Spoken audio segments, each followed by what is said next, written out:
Dewa Obat Terkuat, Bab 409, Ye Qiansui tidak bertanya lagi.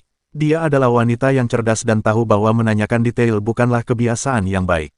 Baiklah, kalau begitu aku akan menunggumu kembali ke rumah. Dia menatap Lin Yi dengan mata lembut. Siapa sangka wanita kuat yang sedingin gunung es dan ditutupi duri ini juga memiliki sisi feminim. Benar saja, hanya jika Anda bertemu dengan pria yang bisa membuat Anda melepaskan seluruh kekuatan Anda.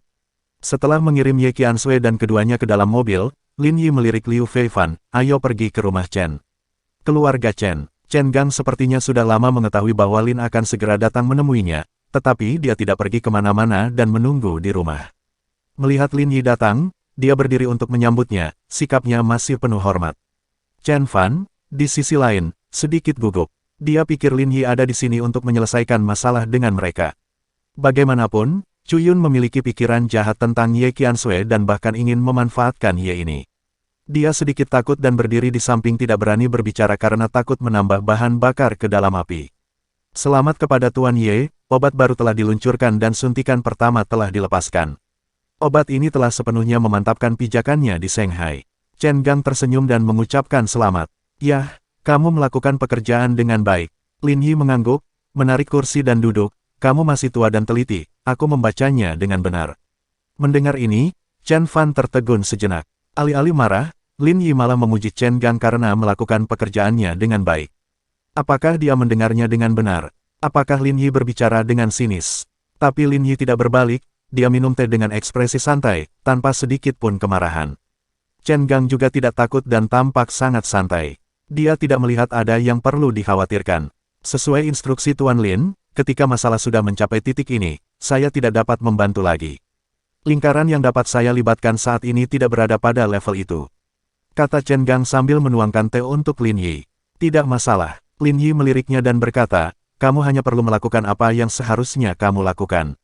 Mendengar kata-kata ini, mata Chen Gang bersinar terang, tapi tidak ada jejaknya. Dia mengangguk sedikit. Saya pikir Tuan Lin sudah mendapatkan informasi tentang keluarga Chu. Jika ada hal lain yang Anda butuhkan dari saya, tanyakan saja kepada saya dan saya akan melakukan yang terbaik. Lin Yi tersenyum, meminum secangkir teh dalam satu tegukan, dan berdiri.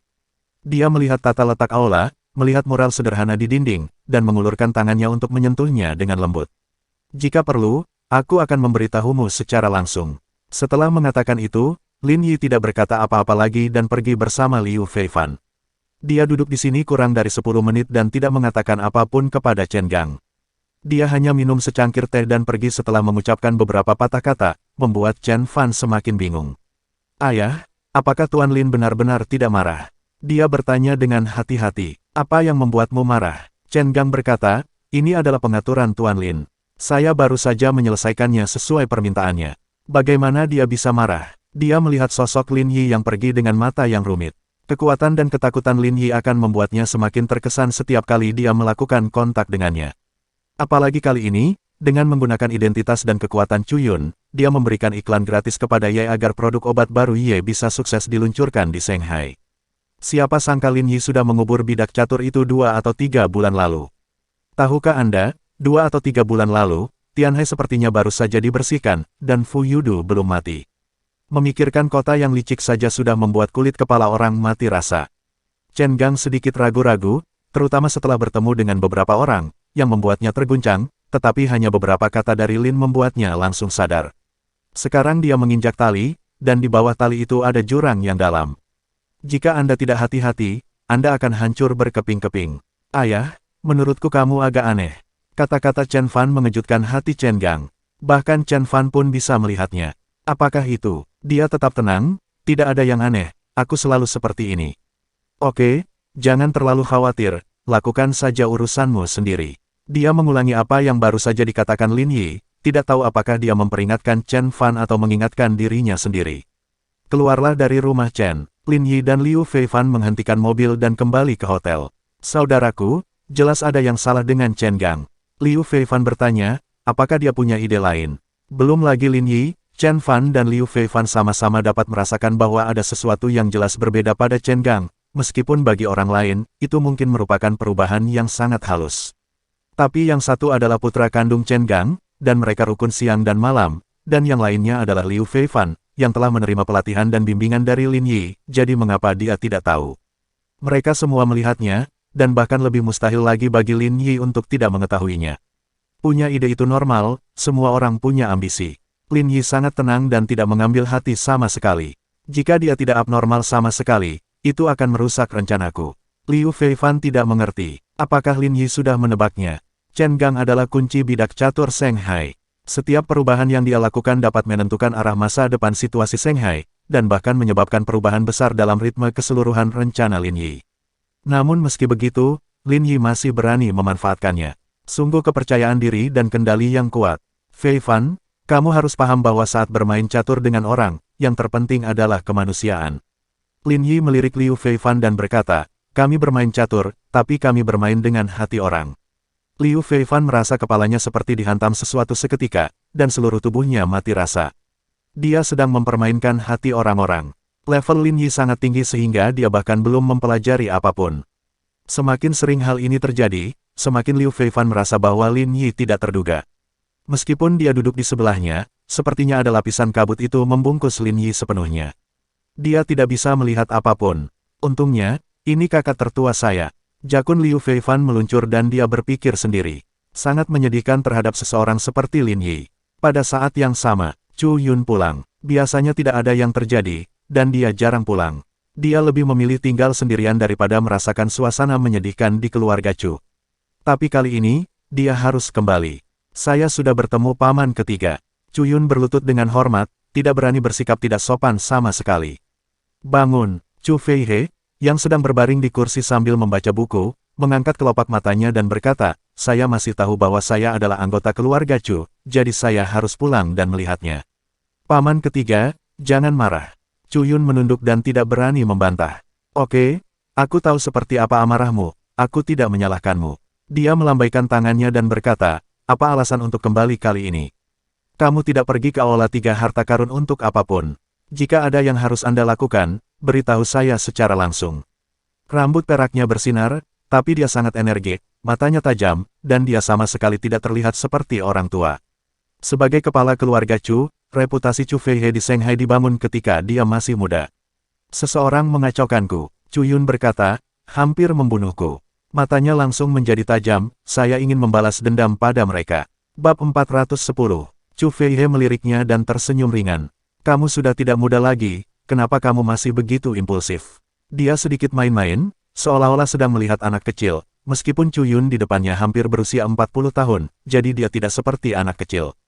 Jika seseorang mengganggumu, kamu akan membunuhnya. Chu Feihe menggelengkan kepalanya, bersikaplah dewasa, sekarang bukan waktunya menimbulkan masalah. Shanghai memang sedang gelisah akhir-akhir ini, terutama di kalangan bawah tanah. Beberapa bos besar telah mati satu demi satu. Chu Feihe telah memperhatikannya, dan bahkan dia tidak berani bertindak gegabah. Paman ketiga, orang-orang menindas keluarga Chuku. Bukankah aku punya hak untuk menolak? Chu Yun menggelengkan kepalanya, bukan itu yang kamu ajarkan padaku ketika aku masih kecil. Kamu juga tahu saat kamu masih kecil. Chu Feihe meletakkan buku itu di tangannya dan ekspresinya menjadi serius, waktu sedang berubah, dan kita harus ikut berubah. Chu Yun, kamu tidak muda, mengerti. Jiang Hu, ini bukan tentang perkelahian dan pembunuhan, ini tentang hubungan antar manusia.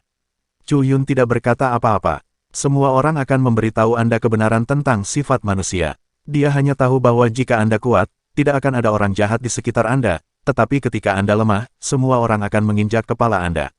Bagaimana kebangkitan keluarga Chu? Bukan hanya keganasan dan keganasan ayah dan saudara laki-laki pada awalnya yang memungkinkan mereka membangun fondasi ini. Tetapi mengapa di tahun-tahun berikutnya mereka semua menjadi penakut dan takut mendapat masalah? Chu Feihe melihat ekspresi Chu Yun dan tahu bahwa dia pasti tidak mendengarkan. Katakan padaku dulu, siapa yang memprovokasimu? Sebuah perusahaan dari Tianhai. Tianhai, ketika mendengar nama kota ini, mata Chu Feihe berubah. Orang-orang yang membunuh Ning Yuanji sebelumnya sepertinya berasal dari lingkaran bawah tanah Tianhai. Sekarang menjadi perusahaan Tianhai lagi, jadi dia harus berhati-hati. Ini hanya sebuah perusahaan kecil, tidak memiliki banyak energi, tetapi sangat licik dan pandai menggunakan trik. Dalam pandangan Chu Yun, orang yang benar-benar berkuasa tidak perlu menggunakan cara apapun, mereka hanya menghancurkannya dengan kekuatan mereka. Bukankah alasan mengapa Ye Qiansui dan yang lainnya harus membuat rencana lebih awal dan memasang jebakan untuk memanfaatkan diri mereka sendiri karena mereka tidak memiliki cukup kekuatan untuk memaksakan diri? Tetapi mereka lupa bahwa jika mereka menyinggung diri mereka sendiri, mereka harus membayar harganya. Jika itu dari Tianhai, maka saya menyarankan Anda untuk tidak melakukan apapun untuk saat ini. Chu Feihe langsung menolak. Chu Yun cemas. Kenapa, Paman Ketiga, kamu tidak seperti ini sebelumnya?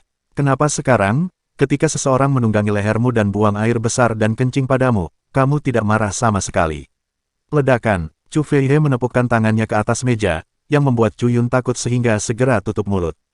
Mengetahui bahwa dia telah berbicara terlalu cepat, dia segera berlutut dan tidak berani mengangkat kepalanya.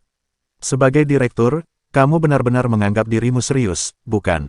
Kamu berbicara seperti ini padaku. Paman Ketiga, aku salah.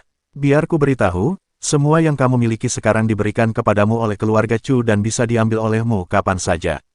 Chu Yun masih berani berbicara. Meskipun dia tidak mau melakukannya, dia hanya bisa menahannya. Lingkaran bawah tanah Shanghai tidak damai sekarang. Jangan lupa bahwa beberapa waktu lalu, kematian orang-orang Ning Yuanji terkait dengan lingkaran bawah tanah Tianhai. Tidak ada yang tahu latar belakang orang-orang itu sampai sekarang. Mereka semua berspekulasi bahwa di belakang orang-orang di lingkaran bawah tanah Tianhai itu ada keluarga dengan nama keluarga besar di utara.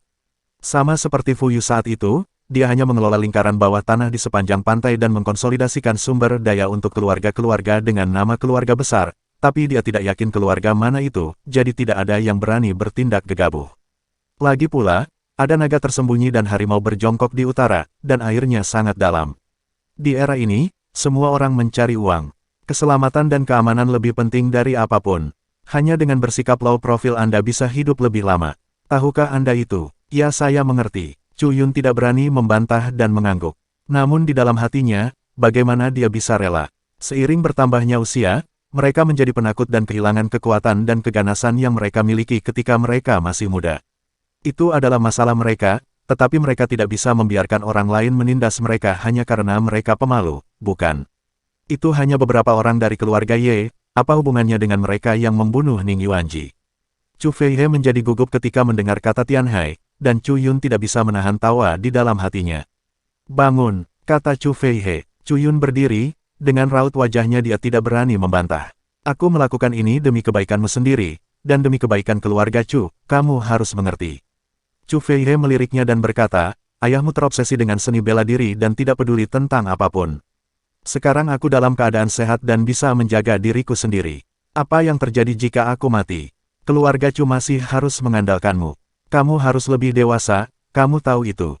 Dia tidak memiliki anak laki-laki, hanya satu anak perempuan, dan dia tidak pernah membiarkan putrinya berhubungan dengan masalah di lingkaran bawah tanah. Dia tidak akan membiarkan putrinya memperjuangkan segalanya di keluarga Chu, semuanya akan diserahkan kepada Chu Yun.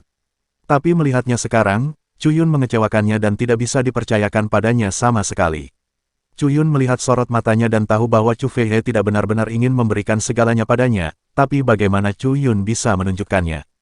Ya, saya mengerti, Paman Ketiga, maaf telah mengecewakan Anda, saya akan berusaha sebaik mungkin. Baiklah, jika kamu tidak ada pekerjaan, pergilah keluar dan temui ayahmu ketika kamu punya waktu. Ya, Chu Yun tidak berkata apa-apa lagi dan mundur dengan hormat. Ketika dia meninggalkan ruang kerja, ekspresinya berubah menjadi ganas. Jika ayahku tidak tergila-gila pada seni bela diri, apakah aku memerlukan bantuanmu? Karena kamu penakut dan tidak berani melakukan ini, maka aku akan melakukannya sendiri.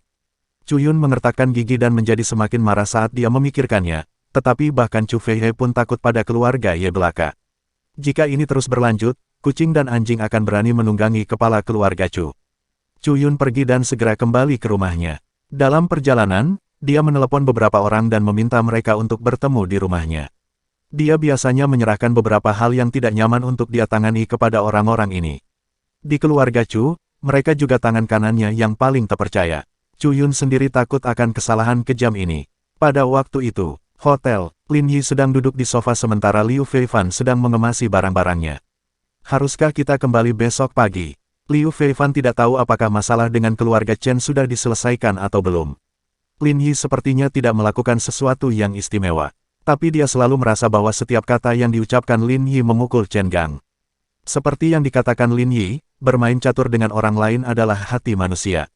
Setiap kata yang diucapkan Lin Yi sangat menyentuh hati Chen Gang, membuat Chen Gang berpikir tentang apa yang harus dia lakukan. Cara ini sulit untuk dipahami meskipun Anda melihatnya dengan mata kepala sendiri. Kembalilah jika tidak ada pekerjaan. Shanghai bukanlah tempat yang baik. Lin Yi berkata dengan tenang. Dia tidak menyukai kegembiraan, dia selalu menyukainya. Bentak. Tiba-tiba, semua lampu di ruangan itu padam. Bersambung.